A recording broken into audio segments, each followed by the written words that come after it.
Et nous sommes de retour au plateau pour la suite de cette émission. Nous abordons notre deuxième sujet. Nous parlons à présent du Niger. Les assises nationales recommandent une transition de 5 ans renouvelable. Les assises nationales ouvertes au Niger prennent fin ce jeudi. Et déjà, on a quelques idées des grandes conclusions des travaux faits dans les différentes commissions. Conclusions qui sont déjà présentées ce vendredi dans les sous-commissions. On fait le point. Plusieurs recommandations seront faites au final aux dirigeants nigériens, mais il faut noter quelques-unes que nous allons analyser avec nos invités. Comme je le disais, il y en a plusieurs sous-commissions, 5 sous-commissions au total ont travaillé, et donc nous ne pourrons pas prendre toutes les recommandations, mais il faut dire que la recommandation qui retient notre attention, les recommandations qui retiennent notre attention sont essentiellement les recommandations politiques. La transition,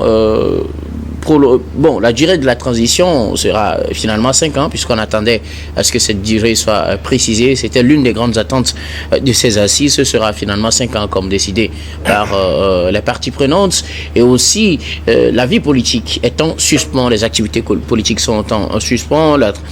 Cette durée est renouvelable selon l'évolution de la situation. Le Niger se lance dans une logique de refondation. Le pays adopte plusieurs recommandations que nous allons d'autre part analyser avec nos invités. Si on a le temps d'aborder d'autres aspects, nous en parlons avec nos invités. Je commence par vous, Samir Ourosama. La durée de la transition faisait partie des grandes attentes de ces assises nationales. Elle devra durer minimum 5 ans et d'ailleurs renouvelable, comme l'ont dit les participants. Écoutez Guillaume, ce qui se passe au Niger, c'est une situation assez déplorable, parce que quand vous regardez les conditions dans lesquelles ces assises nationales ont été organisées, où le régime militaire en place a pris le soin d'éliminer un certain nombre de catégories de la population, c'est-à-dire que les partis politiques qui représentent une partie importante donc de l'animation de la vie publique au niveau donc de ce pays ont été éliminés de cette rencontre-là. Et curieusement, l'ancien président Mamadou Issoufou, qui est issu d'un parti politique, qui est du même parti que le président actuel, Mamadou Bazoum, qui est gardé, une détention arbitraire, irrégulière d'ailleurs, cette personne a été invitée à prendre part à ces assises nationales. Vous parlez de quel président actuel? Ça cause un problème. Bazoum n'est pas président actuel du Niger. Ça cause un problème. Ça cause un problème d'inclusivité. Je rappelle, ça cause un problème d'inclusivité. Le seul acteur politique, ou du moins haute personnalité à avoir dirigé le pays ou à avoir occupé de hautes fonctions, qui prend part à ces assises nationales. Moi, je parle du président de la République, de l'ancien président de la République, Mamadou Issoufou, qui est issu du même parti politique que le président qui a été déposé. Mamadou Issoufou ne devait pas prendre part à ces Bien sûr, c'est son parti politique qui dirigeait le pays avant que on nous renverse le président, c'est-à-dire son successeur, Mamadou Bazoum. C'est à lui de refuser. En réalité, c'est à lui de refuser, non, ou bien c'est mais ça montre à quel point tous les soupçons qui disaient qu'il était impliqué dans cette prise de pouvoir par la force, ça vient confirmer véritablement qu'il a une part importante dans la prise de pouvoir par les militaires. Le fait d'avoir participé à ces assises montre qu'il est complice du coup d'État. Bien sûr. Non, okay. C'est un des éléments. C'est un des éléments qui confirme véritablement qu'il a une part, qu'il a participé à la prise de pouvoir par la force, par les militaires. Deuxième élément, le caractère d'inclusivité, le caractère de légitimité. Au nom de quoi ces militaires-là peuvent se permettre d'exclure une partie des acteurs de la vie politique du Niger. Au nom de quoi? Ils ont quelle légitimité? Ils ont quelle légalité pour se permettre de savoir qui doit prendre part à une assise nationale pour discuter des questions qui concernent la vie de tous les conclusions, puisqu'on n'aura pas assez de temps. Bien sûr, et qui engage la vie de tous les Nigériens. Au nom de quoi? Ça, c'est de deux. Oui. Et vous savez, tout ce qu'ils ont fait, tout le bruit qu'ils ont créé, cette surplace qu'ils ont fait, ils ont perdu 2 ans pratiquement. C'est-à-dire qu'ils ont pris le pouvoir en juillet 2023. Et là, nous sommes en février 2025. Ça veut dire qu'ils ont fait de la surplace pendant 2 ans. Ils n'ont rien fait de concret. Et c'est après qu'ils se rendent compte que, et là, il était temps d'organiser des assises nationales. Je rappelle qu'il y a eu tous les soubresauts avec la CEDEAO, la création quel de l'AES, quel soubresaut, je peux vous confirmer. Et tous les acteurs sérieux de la République du Niger peuvent également le confirmer. Le Niger, sous le président Mahamadou Bazoum, est mieux qu'aujourd'hui. Le Niger que nous avons, sur le plan économique, sur le plan politique, sur le plan social, le pays était sur une bonne lancée.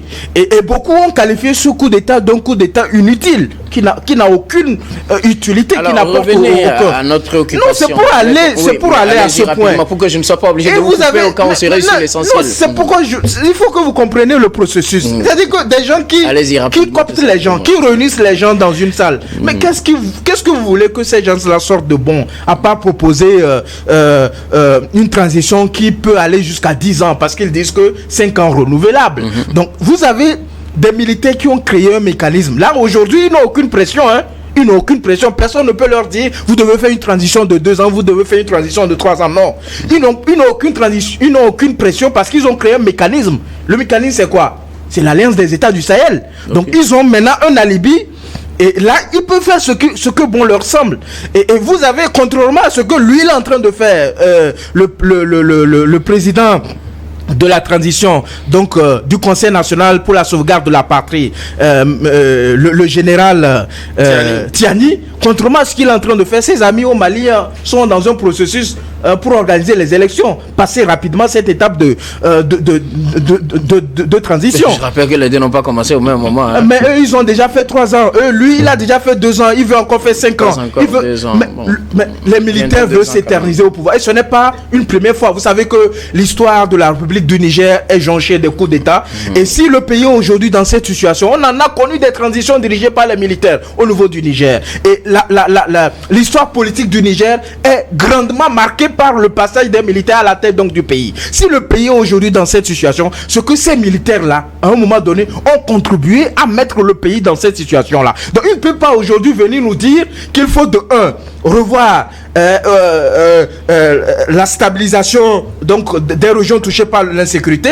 Il ne faut pas qu'ils viennent aujourd'hui nous dire qu'il faut faire des réformes politiques profondes du système politique actuel. Il ne faut pas qu'ils viennent nous dire aujourd'hui qu'il faut relancer l'économie du pays en mettant en place des politiques prioritaires pour relancer l'économie.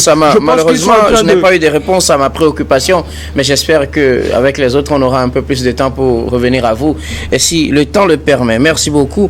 Alors, Prosper Agboklou, les assises nationales ont pris fin ce jeudi au Niger. Elles ont permis de faire un certain nombre de recommandations, plusieurs recommandations selon les sous-commissions. Et on va étudier juste peut-être 2 ou 3 recommandations. La principale, la durée de la transition qui est amenée à 5 ans renouvelable. Oui, je pense que dans la vie on dit il faut dans toutes les circonstances avoir confiance en soi et maîtriser ce dont on a à faire. Et si cette confiance que vous ne vous tient pas à cœur, vous ne pouvez pas arriver à faire les choses dans les normes. Je crois que ceux qui ont fait le coup d'État, le pouvoir militaire nigérien est dans ses droits.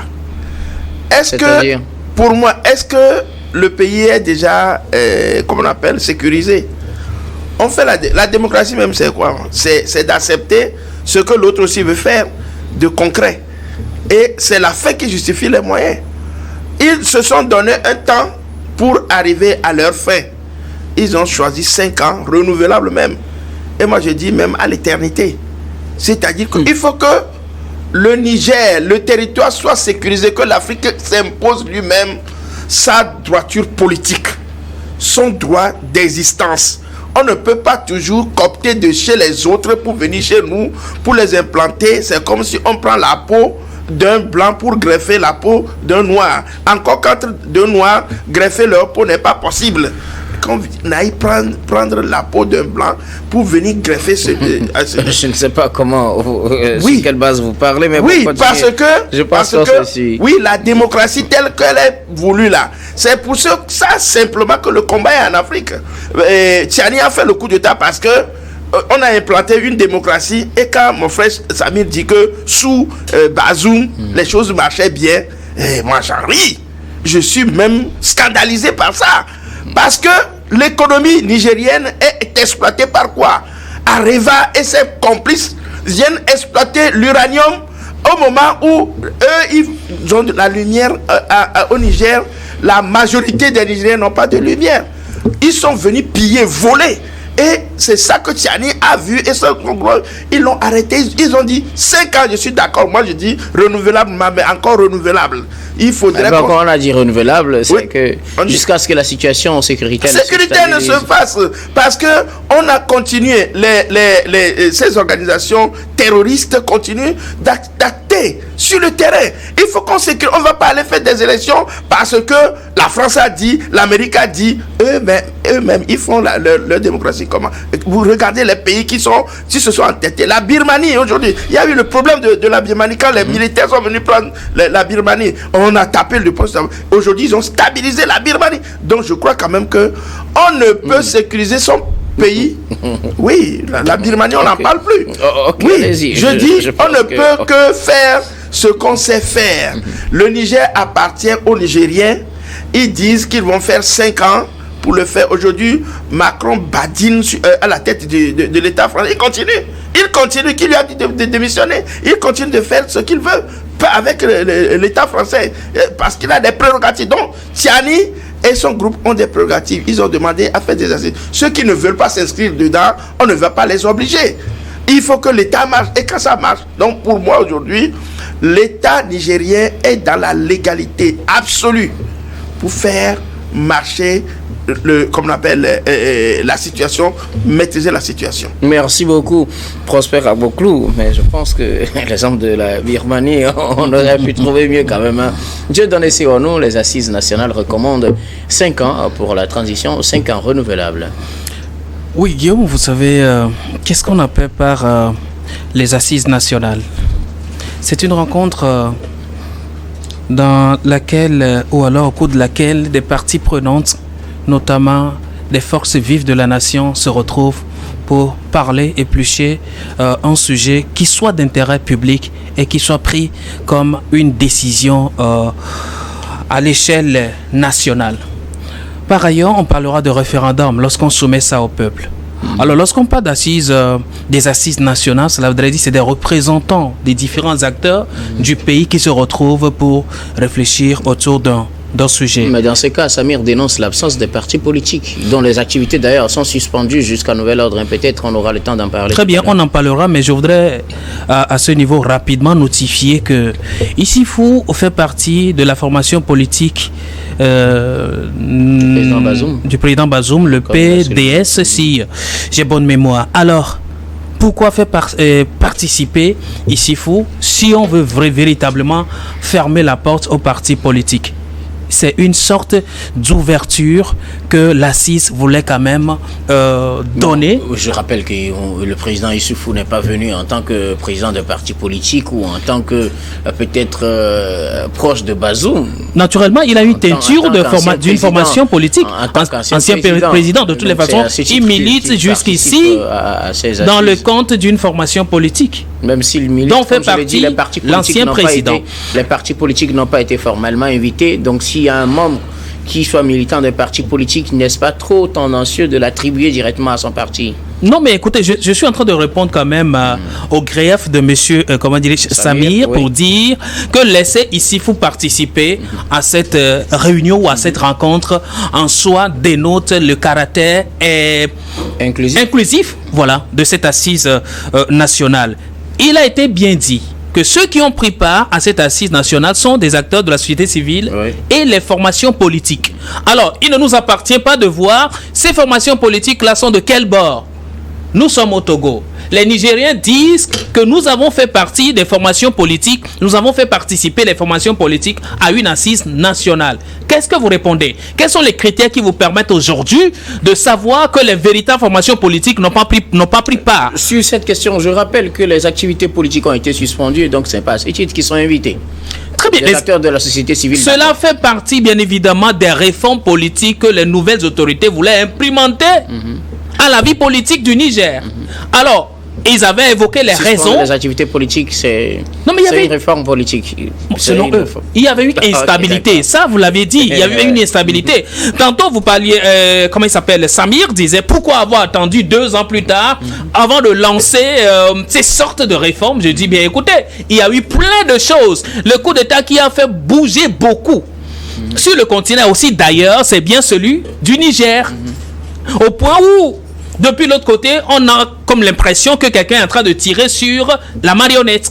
Et il faut rapidement faire quelque chose. Sinon, quand le Niger tombe, quelqu'un tomberait de l'autre côté. Alors, c'est un coup d'État qui a véritablement fait rougir à travers le monde et auprès des puissances. Et la CEDEAO a pris vraiment un sacré coup à partir du coup d'État du Niger. Alors aujourd'hui, venir discuter et rassembler, soi-disant, bon, entre guillemets, les forces vives du pays qui décident consacrer 5 ans pour la transition. C'est quoi vous appelez la transition? Ceux qui gouvernent le pays actuellement. Pour prendre le temps et organiser les élections. C'est ça la période des transitions. Est-ce que tout est en place déjà pour aller aux élections? Il parle également de refondation. Donc, ce qu'on attend, en tout cas, les conclusions ou bien les décisions par rapport à ces conclusions. Donc, quand vous voyez tout, voilà. Voir quand est-ce qu'elles sont mises en œuvre, quelle décision sera mise en œuvre, en tout cas. Quand vous voyez la taille de toutes ces recommandations, vous savez qu'il faut du temps pour mettre à l'œuvre tout ceci. Alors, quand on parle aujourd'hui de 5 ans de transition renouvelable, pour vous, c'est normal. C'est le choix du peuple. Et il appartient, moi j'irai plus loin pour dire, il faut après toutes ces décisions-là, ramener le peuple à décider à travers un référendum. Là, on ne saura le recommander ici. Les nouvelles autorités nigériennes ont la matière de le faire, afin que ces mêmes peuples qui les avaient applaudis hier ne puissent pas les gifler très bientôt. Car il y a une chose, ce n'est pas la démocratie dont vous parlez là qui jauge les dirigeants. Mais c'est plutôt la population. Lorsque vous dirigez une population qui ne se retrouve pas dans votre politique et vous pensez que vous répondez à un critère démocratique, là vous êtes en train de vous tromper loyalement. Il y a lieu aujourd'hui de vous faire accepter par cette population à travers votre manière de faire. Je pense, si aujourd'hui les Nigériens se trouvent bien dans la nouvelle politique pilotée par les nouvelles autorités, qui sommes-nous pour leur dire allez changer de régime? Merci beaucoup à vous, Dieudonné Sironou. On a certains critiquent ces assises. Je pense que c'est ce que faisait d'ailleurs Samir de par leur composition, le profil des participants, mais aussi cette conclusion. Je reviens à vous, Samir. Heureusement qu'on a encore un peu de temps. Ce que je veux savoir, le fait de décider d'une transition de 5 ans, est-ce que selon vous, c'est de trop? Et aussi, sachant que ce sont des humains, est-ce qu'aujourd'hui on pourra s'assurer que c'est 5 ans renouvelables d'ailleurs. Est-ce qu'on pourra s'assurer que les dirigeants maintiennent le cap jusqu'à faire 5 ans renouvelés et qu'il n'y ait pas de risque de débordement ou de dérive et qu'on soit peut-être amené à regretter ce choix fait lors de ces assises nationales? Mais, monsieur Guillaume, comment voulez-vous que, après avoir pris plus de 2 ans pour détruire le pays, pour mettre à... pour détruire le pays. Absolument, parce que...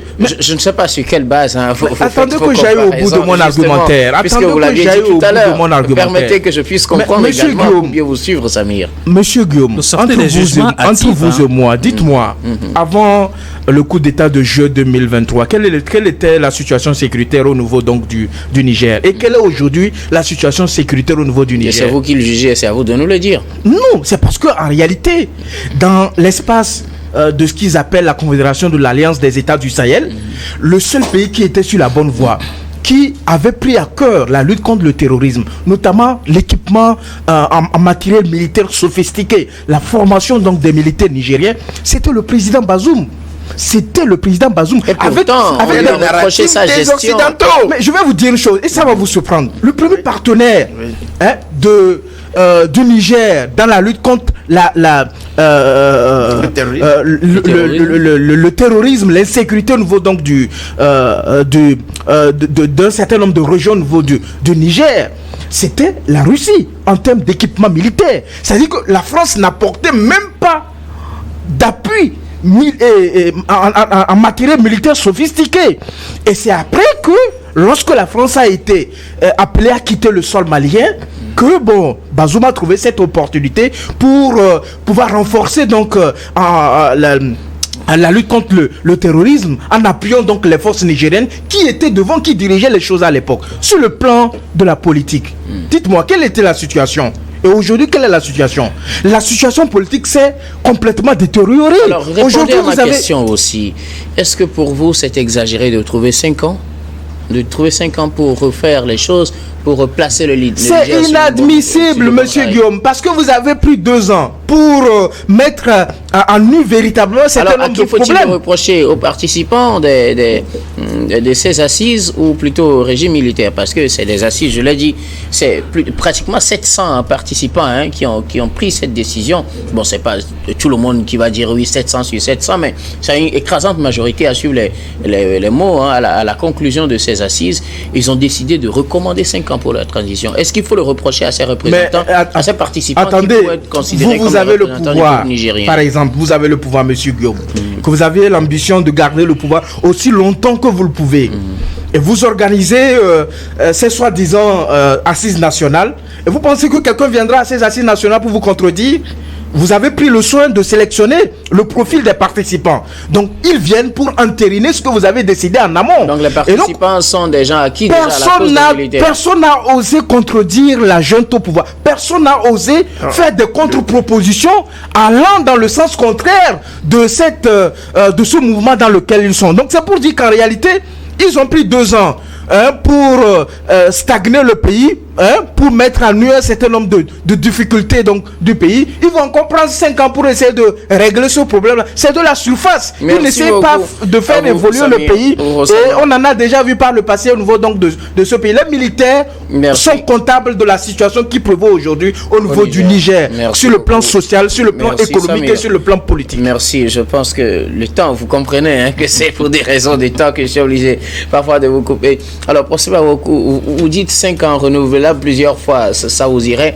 Mais en étant des êtres humains, est-ce qu'il n'y a pas ce risque qu'un humain déraille, qu'il fasse le contraire de ce qu'on aurait espéré si on lui laisse trop d'opportunités? 5 ans renouvelables, est-ce que ce n'est pas trop pour une transition ou bien pour relancer le pays, puisque même parle de refondation? Oui, c'est vrai. On dit chez nous, quand vous conservez trop d'eau dans la bouche, ça devient salive. Ouais. Nous sommes d'accord que aucune œuvre humaine n'est parfaite. Ce sont des hommes qui se sont assis et ont proposé, et ils ont dit 5 ans, et ils n'ont pas trop insisté sur renouvelable. Moi, je le dis. 5 ans renouvelables, c'est bon, 5 ans renouvelables. Et en tenant compte de la situation, ce sont les conclusions. Le problème, c'est que on se base d'abord sur 5 ans. Et dans les 5 ans, il y a une feuille de route qui est déterminée, un agenda sur lequel le pouvoir nigérien va s'exécuter. Et c'est à partir de là où, quand, à la fin, qu'on fera les comptes pour voir si on doit continuer. C'est pourquoi je dis, bien sûr. Oui, on n'a pas insisté que forcément, voilà. Que forcément on doit renouveler. Mais c'est renouvelable quand même. Bon, c'est ce qu'on a mis. Oui, c'est des garde-fous qu'on a mis. Parce que il serait dangereux et je dirais même risqué de dire 5 ans et qu'après on en arrive là et après on dit on va encore prolonger. Nous serons tous en train de crier sur eux. Maintenant, c'est un garde-fou qui est là. Et je pense que ces militaires sont aussi intelligents, très intelligents, pour savoir ce que veut le peuple. Et moi, je n'ai pas encore vu la manifestation du peuple quand Samir dit que tout va mal là-bas. Peut-être qu'on lit différemment l'actualité au niveau du Niger. Parce que moi, je me réfère un peu à tout ce qui se fait là. Il y a le truc des avocats, comme on appelle la coordination des avocats, des juristes. L'ordre des avocats ou l'ordre des avocats qui a refusé de participer. Moi, je l'ai lu, qui ne veut pas participer. Et Tchani n'a pas mis l'arme sur leur temple. Je parle de ceux qui étaient aux discussions. Oui, je dis. Ce qui veut dire que la volonté de laisser le libre choix à tous les Nigériens était là. Non. Sinon, on aurait pu peut-être les contraindre à venir. Ils ont parlé, on a dit non. Je crois que c'est la vraie démocratie. C'est ça que je dis. Donc pour moi, aujourd'hui, je suis sûr et certain que dans les 5 ans à venir, on a pris 2 ans pour diagnostiquer. On ne peut pas venir pour régler un problème, commencer immédiatement pour trouver des solutions. On a fait un coup d'État On est là, il faut s'asseoir, prendre les clés, même de contrôle même du pouvoir, avant de s'assurer qu'on peut aller. Beaucoup. Donc pour moi aujourd'hui, les Nigériens, beaucoup. 5 ans renouvelables, c'est déjà bon. C'est bon. Il n'y a pas de risque de débordement. Merci beaucoup. Dieu donne sur nous, est-ce qu'il y a des risques de débordement avec 5 ans? 5 ans pour une transition, surtout que c'est renouvelable. Non, mais écoutez, est-ce que la période de transition est une période d'arrêt du pays? Je me demande. Est-ce qu'au cours de cette période-là, le pays n'avance pas? Le pays ne peut pas retrouver ses clés de développement. Alors, si le pays pouvait, ou alors peut avancer en cette période de 5 ans ou alors de 10 ans, je ne trouve pas en quoi est-ce que cela devra déranger normalement. Je le dis, je le répète encore, la véritable jauge qu'on a en tant que dirigeant, ce sont ceux-là qu'on dirige. Ce sont les administrés, ce sont des populations. Quel est aujourd'hui l'état de vivre de la population nigérienne comparativement à hier et alors dans l'avenir? Alors si la population nigérienne ne se retrouve pas, c'est nous qui appelons une période transitoire. Lorsqu'un Nigérian serait dans de bonnes conditions de vivre et retrouver d'ailleurs ses repères en matière de patriote et de nationaliste, alors je ne pense pas qu'on réfléchirait en termes de transition. Mais on penserait tout simplement et dire tout va bien dans mon pays. Et c'est nous, les intellos, de l'autre côté, qui allons compter les années pour les périodes transitoires. Alors, il m'est très important de rappeler ceci, que nous n'avons pas à imposer quoi que ce soit à un peuple qui se veut libéré ou alors libre d'un joug. Vous avez vu comment la population nigérienne a accueilli l'arrivée de nouvelles autorités à la tête du pays. Je ne dis pas qu'à 100%, on serait en train d'applaudir Tiani et son équipe. Ça, c'est faux, de toutes les façons. Mais aujourd'hui, quel est l'état d'esprit des Nigériens face à ce qui est en train de se passer? C'est ce que nous allons essayer de voir. Alors, risque de débordement, l'être humain étant changeant, tout peut se passer. Mais ce n'est pas le souhait. C'est pour ça qu'il fallait plutôt verrouiller que d'ouvrir. Non, mais est-ce que ça a été ouvert? Ce n'est pas ouvert, c'est toujours verrouillé. Quand on dit renouvelable, c'est pas ouvert. Quand on dit renouvelable, de toutes les façons, ceux qui ont écrit ces recommandations... Selon vous, je ne parle pas de ceux qui ont écrit, je parle de votre appréciation. Non, mais je trouve que renouvelable en soi, 5 ans renouvelable à soi, c'est donner le choix. J'ai dit tantôt que la première jauge... Non, mais ce n'est pas ouvert. Je vous ai dit que la première jauge, c'est bien la population. Si c'est ouvert et que vous tombez dans des dérives, la population est encore là. Merci beaucoup. Donc on peut laisser, pour autant que la population est là, il n'y a pas d'ouverture. Merci beaucoup à vous tous pour vos contributions. Nous allons marquer la pause pour le journal, puis on reviendra tout à l'heure pour la suite de cette émission.